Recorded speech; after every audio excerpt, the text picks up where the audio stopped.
Transformer में लौ हास्य iron losses ज्ञात करने के लिए टेस्ट किया जाता है ओपन सर्किट खुला परिपथ टेस्ट। ट्रांसफार्मर में लौ हास्य ज्ञात करने के लिए खुला परिपथ टेस्ट किया जाता है। ट्रांसफार्मर कंजर्वेटर का क्या कार्य है? कंजर्वेटर का क्या कार्य है ट्रांसफार्मर में? चलिए वो भी देख लेते हैं। तेल के तापक्रम में परिवर्तन के कारण तेल के फैलाव व संकुचन की देखभाल करता है। कौन? कंजर्वेटर। देखिए दूसरी बार ये आया है, इसीलिए कहते हैं क्वेश्चन खूब पढ़ा कीजिए। क्वेश्चन पढ़िए, थियरी क्लियर कीजिए। क्वेश्चन से ही थियरी क्लियर होता है, क्योंकि कितना ही पढ़ लीजिए, सब तक क्वेश्चन नहीं पढ़ेंगे क्वेश्चन नहीं कर पाएंगे। ट्रांसफार्मर में कंजर्वेटर का कार्य तेल के तापक्रम में परिवर्तन के कारण तेल में फैलाव एवं संकुचन की देखभाल करना होता है। 63 किलो वोल्ट एम्पियर या इससे अधिक निर्गत वाले तेल निमज्जित ट्रांसफार्मर के ढक्कन के ऊपर एक ऐसा बर्तन लगा होता है जिसके अंदर तेल का तल तापमान बढ़ने से बढ़ जाता है और घटने पर घट जाता है। साथ ही इसमें ऐसी व्यवस्था भी होती है कि तेल का संपर्क वायु से बहुत कम हो ताकि ऑक्सीकरण तथा नमी से बचा जा सके। इस बर्तन को कंजर्वेटर कहते हैं। ट्रांसफार्मर में श्वासक का कार्य होता है। ट्रांसफार्मर जब वायु प्रवेश करती है तो उसकी आर्द्रता से बचाना श्वासक काम है। श्वासक को ब्रीदर कहते हैं। ट्रांसफार्मर में श्वासक वीदर का कार्य ट्रांसफार्मर में जब वायु प्रवेश करती है तो उसकी आर्द्रता से बचाना है। यदि ट्रांसफार्मर तेल में किसी कारणवश नमी आ जाए तो तेल की परावैद्युत सामर्थ्य घट जाती है, जिससे ट्रांसफार्मर में दोष उत्पन्न हो सकता है। ट्रांसफार्मर काम करना बंद कर सकता है। इसलिए यह आवश्यक कि तेल साफ तथा नमी रहित व शुष्क रहे। इसके लिए ट्रांसफार्मर के ढक्कन या संरक्षण पर ब्रीदर को लगाया जाता है। इस प्रकार ट्रांसफार्मर का तेल नमी द्वारा दोषी होने से बचा जा सकता है। ट्रांसफार्मर का कोर अच्छी गुणवत्ता वाले पदार्थ का बना होता है, जैसा कि CrGO इस्पात, ताकि निम्नलिखित न्यूनतम किया जा सके। हिस्टेरेसिस लॉस को कम करने के लिए देखिए, ट्रांसफार्मर का कोर अच्छी गुणवत्ता वाले पदार्थ का बना होता है, जैसे कि CrGO सीसा है कोल्ड रोल्ड ग्रेन ओरिएंटेड इस्पात, ताकि हिस्टेरेसिस हानि न्यूनतम किया जा सके। एडी धारा हानि को लेमिनेटेड करके कम किया जाता है। कोर हानि क्या होती है? हिस्टेरेसिस हानि प्लस एडी धारा हानि। न्यूमेरिकल अलग से करेंगे। ट्रांसफार्मर में लौह कोर प्रदान किया जाता है निम्न के लिए।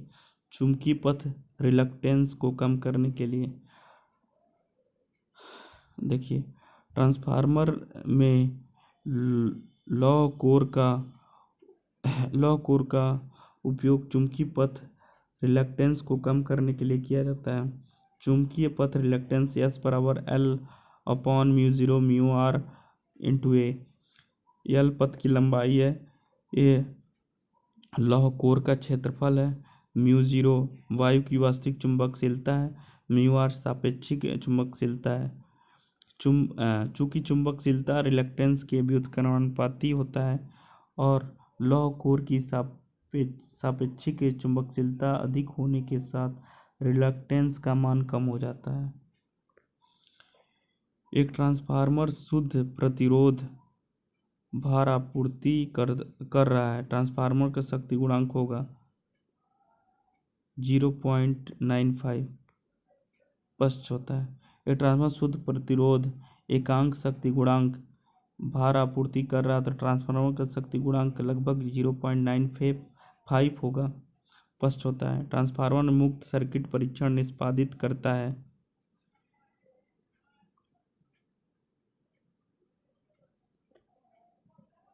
रेटेड ट्रांसफार्मर ए होगा। रेटेड ट्रांसफार्मर वोल्टता के साथ।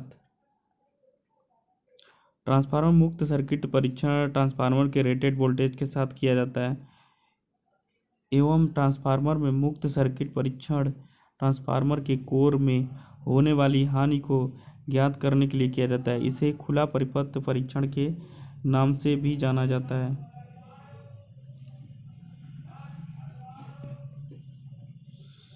प्राइमरी वाइंडिंग के मध्य प्रवाहित धारा के द्वारा उत्पन्न फ्लक्स किसमें EMF प्रेरित करता है। प्राइमरी वाइंडिंग एवं सेकेंडरी वाइंडिंग दोनों। प्राइमरी वाइंडिंग के मध्य प्रवाहित धारा के द्वारा फ्लक्स किसमें ईएमएफ प्रेरित करता है? प्राइमरी वाइंडिंग और सेकेंडरी वाइंडिंग दोनों में। प्राइमरी वाइंडिंग के मध्य प्रवाहित धारा के द्वारा फ्लक्स उत्पन्न फ्लक्स प्राइमरी वाइंडिंग और सेकेंडरी वाइंडिंग दोनों में ईएमएफ प्रेरित करता है। ट्रांसफार्मर की शून्य भार धारा प्रयुक्त वोल्टेज के पश्चगामी होता है 75 डिग्री से। ट्रांसफार्मर की शून्य भार धारा प्रयुक्त वोल्टेज के 75 डिग्री से पश्चगामी होता है। किस ट्रांसफार्मर का लघु पथ परीक्षण देता है? समतुल्य प्रतिरोध व क्षरण प्रतिघात। किसी ट्रांसफार्मर का लघु पथ परीक्षण उस ट्रांसफार्मर का समतुल्य प्रतिरोध क्षरण प्रतिघात बतलाता है। ट्रांसफार्मरों में गुंजन रॉ का कारण है चुंबकीय विरूपण। ट्रांसफार्मर में गुंजन रॉ का कारण चुंबकीय विरूपण है। एक शक्ति ट्रांसफार्मर में भंवण धारा क्षति कम की जा सकती है पटलीकरण की मोटाई कम करके। शक्ति ट्रांसफार्मर में होने वाली भंवण धारा क्षति को कम करने के लिए उसमें पटलीकरण किया जाता है तथा पटलीकरण की मोटाई को कम करके भंवण धारा को और भी घटाया जा सकता है।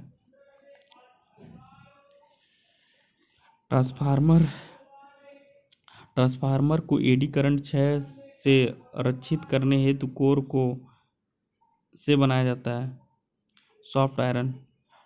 ट्रांसफार्मर को एडी करंट क्षय से संरक्षित करने के लिए कोर को सॉफ्ट आयरन से बनाया जाता है। ट्रांसफार्मर में प्रयोग होने वाली क्रोड मुलायम लोहे की या विशेष मिश्रित धातु इस्तेमाल की पत्तियों से बनी होती है जिससे कि ट्रांसफार्मर में भंवण धारा हानियों को न्यूनतम किया जा सके। इन्हें लेमिनेशन भी कहते हैं। क्रोड बनाने में प्रयोग होने वाले लोहा ऊंचे सिलिकॉन अंश वाला होना चाहिए तथा इसमें सिलिकॉन की मात्रा 40% तक होनी चाहिए। इनमें से कौन सा एक स्टेप ऑफ ट्रांसफार्मर के बारे में जिसमें वोल्टेज और नंबर ऑफ टर्म ज़्यादा होंगे वही होगा वो भी सेकेंडरी का। नंबर ऑफ सेकेंडरी का ज़्यादा होगा तो ये क्या हो जाएगा? स्टेप ऑफ ट्रांसफार्मर होगा। अगर नंबर ऑफ सेकेंडरी कम होगा तो ये स्टेप डाउन हो जाएगा। स्टेप ऑफ ट्रांसफार्मर द्वितीय कुंडलिनी वर्तनों की संख्या प्राथमिक कुंडलिनी वर्तनों की संख्या से अधिक होती है। उच्च वोल्टेज से निम्न वोल्टेज या विपरीत एसी से रूपांतरित करने वाला उपकरण कहलाता है ट्रांसफार्मर। उच्च वोल्टेज से निम्नतर वोल्टेज या विपरीत से एसी रूपांतरित करने वाला उपकरण ट्रांसफार्मर कहलाता है। ट्रांसफार्मर एक ऐसी स्थैतिक मशीन है जो प्रत्यावर्ती धारा के विभव को समान आवृत्ति पर परिवर्तित करने के काम आती है। ट्रांसफार्मर का कार्य सिद्धांत अन्योन्य प्रेरण सिद्धांत पर आधारित है। मौलिकतः एक ट्रांसफार्मर ऐसी चुंबकीय परिपथ का बना होता है जिसमें दो विशिष्ट कुंडलन होती है। ट्रांसफार्मरों पर खुला पथ परीक्षण निम्नलिखित मापने के लिए किया जाता है। क्रोड हानियाँ। ट्रांसफार्मर पर खुला पथ परीक्षण क्रोड हानियाँ को मापने के लिए किया जाता है। खुला पथ परीक्षण में ट्रांसफार्मर की अति कम सप्लाई वोल्टता प्रदान की जाती है। इसके लिए लौह क्रोड में वोल्टता के लिए अनुपात में बहुत कम फ्लक्स उत्पन्न होता है जो अधिकतम लौह हानियाँ उत्पन्न करता है। इन्हें ताम्र हानियों की अपेक्षा नगण्य माना जाता है। ट्रांसफार्मर कोर के निर्माण प्रयुक्त सामग्री है। 3-4 बार ये भी पूछ चुका है। Silicon steel. ट्रांसफार्मर में प्रयोग होने वाली क्रोड सिलिकॉन स्टील की पत्तियों से बनी होती है जिससे कि ट्रांसफार्मर में भंवण धारा हानियों को न्यूनतम किया जा सके। इन्हें लैमिनेशन भी कहते हैं। क्रोड बनाने में प्रयोग होने वाले लोहा उच्च सिलिकॉन अंश हाई सिलिकॉन कंटेंट्स वाला होना चाहिए जिसमें सिलिकॉन की मात्रा 4% तक होनी चाहिए। एक ट्रांसफार्मर कौन सी वाइंडिंग के घुमावों की संख्या अधिक होगी? High voltage winding. High voltage winding transformer high voltage winding के घुमावों की संख्या अधिक होती है। ट्रांसफार्मर एक वैद्युत स्थैतिक मशीन है जो म्यूचुअल इंडक्शन के सिद्धांत पर कार्य करती है। यह दो प्रकार का होता है, step up transformer, step down transformer. इसमें दो वाइंडिंग होती है, प्राथमिक वाइंडिंग और इनपुट वाइंडिंग या द्वितीयक वाइंडिंग आउटपुट वाइंडिंग। जिस तरह के घुमावों की संख्या अधिक होगी उस तरफ का वोल्टेज ज़्यादा होगा। जिस तरफ की वाइंडिंग के घुमावों की संख्या कम होगी उस तरफ का वोल्टेज कम होगा। एक ट्रांसफार्मर की प्राथमिक द्वितीयक वाइंडिंग के बीच फेज अंतर होता है 80 डिग्री। ट्रांसफार्मर की प्राथमिक और द्वितीयक वाइंडिंग के बीच फेज अंतर 180 डिग्री होती है। ट्रांसफार्मर एक वैद्युत स्थितिक मशीन है जो म्यूचुअल इंडक्शन के सिद्धांत पर काम करता है। ट्रांसफार्मर के सिद्धांत पर काम करता है Faraday law of electromagnetic induction पे काम करता है। Faraday law of electromagnetic induction पे ट्रांसफार्मर काम करता है। Transformer Faraday law of electromagnetic induction के सिद्धांत पर कार्य करता है। ट्रांसफार्मर कोर लैमिनेशन का प्रयोजन है रिड्यूस द आयरन लॉसेस, लौ हानि को कम करना। ट्रांसफार्मर कोर में लैमिनेशन का प्रयोग लौ हानि को कम करना है। क्रोड में कम प्रतिरोध होने के कारण उच्च भंवर धाराएं प्रेरित होती हैं। यह धाराएं क्रोड में कई मंद लघु परिपथ बनाती हैं जिससे ऊष्मा उत्पन्न होती है तथा गर्म हो जाती है। भंवर धारा हानियों को कम करने के लिए क्रोड को अनेक पटलों द्वारा बनाया जाता है। इस प्रकार बने टुकड़े पटलित कहलाते हैं। एक स्टेप अप ट्रांसफार्मर के रूप में भी इस्तेमाल किया जा सकता है। स्टेप डाउन ट्रांसफार्मर पर देखिए, step up transformer step down transformer के रूप में इस्तेमाल किया जा सकता है जब ट्रांसफार्मर कम वर्त की तरफ वाली कुंडली को सप्लाई से जोड़ दिया जाए तथा अधिक वर्तन वाली कुंडली को लोड से जोड़ दिया जाए। इस स्थिति को स्टेप अप ट्रांसफार्मर कहा जाता है। इसके विपरीत कम वर्तन की कुंडली को लोड से तथा अधिक वर्तन वाली कुंडली को सप्लाई से जोड़ दिया जाए तो ऐसी स्थिति को स्टेप डाउन ट्रांसफर कहते हैं। बस यही अंतर है, इसलिए इनका उपयोग दोनों तरह से हो सकता है। यदि एक ट्रांसफार्मर की द्वितीयक फेरों की दुगुना कर दिया जाए और प्राथमिक वोल्टता को आधा कर दिया जाए तो द्वितीयक वोल्टता होगी नॉट चेंज, कोई परिवर्तन नहीं हुआ। ट्रांसफर रेशियो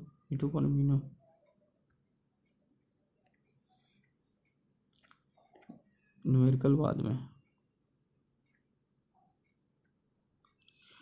स्कॉट संयोजन को डैश में बदलने में उपयोग किया जाता है 3 phase supply into 2 phase supply में। ये मेन है इसका। देखिए, स्कॉट कनेक्शन का प्रयोग 3 फेज सप्लाई को 2 फेज सप्लाई में परिवर्तित करने के लिए किया जाता है। यह विधि वैज्ञानिक चार्ल्स एफ स्कॉट ने बनाई थी। इसमें 2 ट्रांसफार्मरों की आवश्यकता होती है जिसमें से एक ट्रांसफार्मर का अनुपात 1:1 होता है जिसे मुख्य ट्रांसफार्मर कहते हैं। दूसरे का 0.866:1 होता है जिसे ट्रीजर ट्रांसफार्मर कहते हैं। तो इस कार्ड में 2 ट्रांसफार्मर यूज होते हैं, एक मुख्य मेन ट्रांसफार्मर होता है, एक ट्रीजर ट्रांसफार्मर होता है, ये भी याद रखिएगा। ट्रांसफार्मर में प्रयोग करने वाली नमी को रोकने हेतु ब्रीदर के अंदर उपयोग किया जाने वाला पदार्थ होता है सिलिका जेल। देखिए, ट्रांसफार्मर में प्रयोग करने वाली नमी को रोकने के लिए ब्रीदर के अंदर सिलिका जेल पदार्थ का उपयोग किया जाता है जिसका सिलिका जेल का रंग नीला होता है। जिस सिलिका जेल का रंग बाद में बैगनी तथा अंत में गुलाबी हो जाता है। गुलाबी रंग प्रदर्शित करता है कि सिलिका जेल में नमी सोखने की क्षमता समाप्त हो गई है। इसे पुनः 150 से 200 डिग्री पर पकाकर दोबारा प्रयोग किया जा सकता है।